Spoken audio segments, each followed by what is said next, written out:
I want to bring in now Congressman Jamaal Bowman, Democrat from New York and a member of the Progressive Caucus. Congressman, thanks for being back on the show. Good to see you. Good to see you. Thank you. I don't even know where to start at the moment because there is so much news today. But let me begin, I think, at the beginning with your reaction to Joe Manchin being a no on Build Back Better. I know you said a couple of months ago you were pretty, to use your word, you were pretty pissed at Senator Manchin when some of these concessions were being made. Now there's some reporting from NBC News that part of the reason that Senator Manchin is concerned is because he worried some parents could use the child tax credit payments to buy drugs or use paid leave time to go hunting, according to sources familiar with those comments. So what is your message, given all this, to Senator Manchin?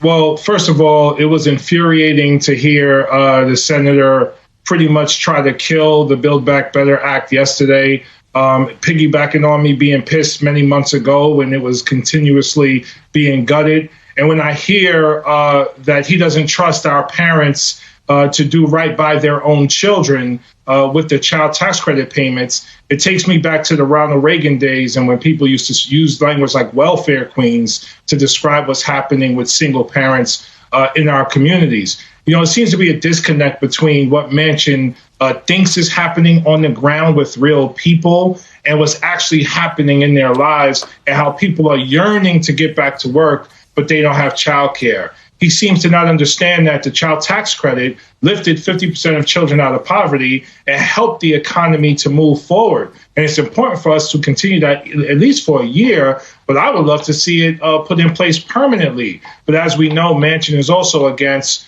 corporations paying their fair share and taxing the wealthy elite.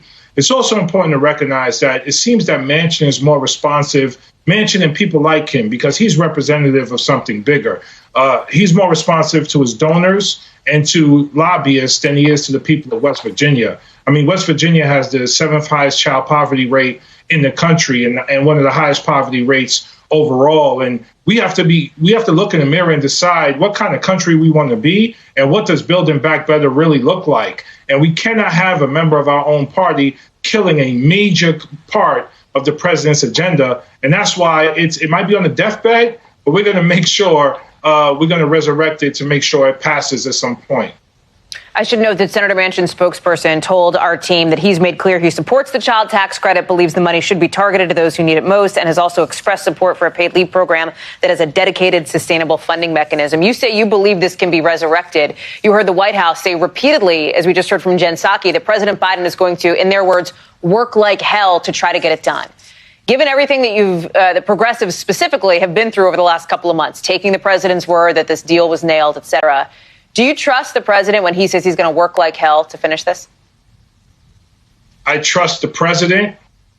I don't know about trusting Manchin. And then there are other senators over there that we have to question in terms of where they stand, because Manchin is often out front and then other senators come behind, like Senator Sinema, and also object to certain provisions. Hopefully that is not the case. I mean, this has been a year-long negotiation regarding Build Back Better, and this will be historic investments in dealing with the issue of climate change, in public housing, in reducing drug costs, particularly insulin drug costs, and making sure our seniors are taken care of. We're talking about the largest expansion of public education with universal pre-K since we built public high schools.